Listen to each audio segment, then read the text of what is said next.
আল্লাহ পাক রব্বুল আলামিন বলেন, আমি আল্লাহ পাক রব্বুল আলামিন যতটুকু রাজ্যের জন্য আপনি কি ততটুকু রাজ্যের জন্য রহমত করেন? সুবহানাল্লাহ। আয়াত দ্বারা আল্লাহ পাক রব্বুল আলামিন কি বোঝাতে চেয়েছেন?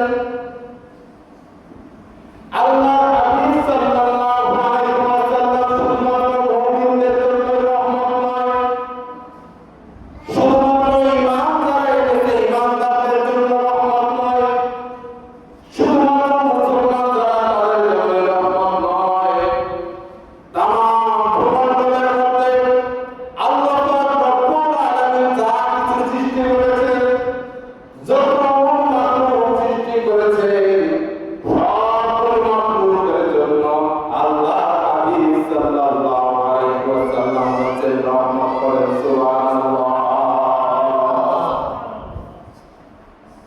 অর্থাৎ আল্লাহ হাবিব সাল্লাল্লাহু আলাইহি ওয়াসাল্লাম আমার জন্য যেরকম রহমত, আপনার জন্য যেরকম রহমত, তামাম পৃথিবীতে যত হিন্দু আছে, খ্রিস্টান আছে, বৌদ্ধ আছে, নাস্তিক আছে, তারা আল্লাহ হাবিব সাল্লাল্লাহু আলাইহি ওয়াসাল্লামকে মানুক আর না মানুক, তাদের জন্য আল্লাহ হাবিব সাল্লাল্লাহু আলাইহি ওয়াসাল্লাম হচ্ছেন ওইরকম রহমত করেন। সুবহানাল্লাহ।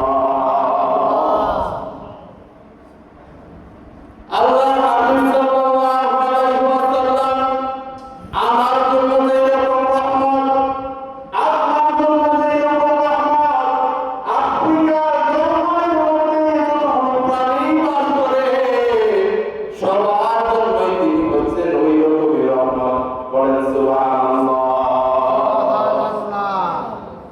তিনি শুধু আমার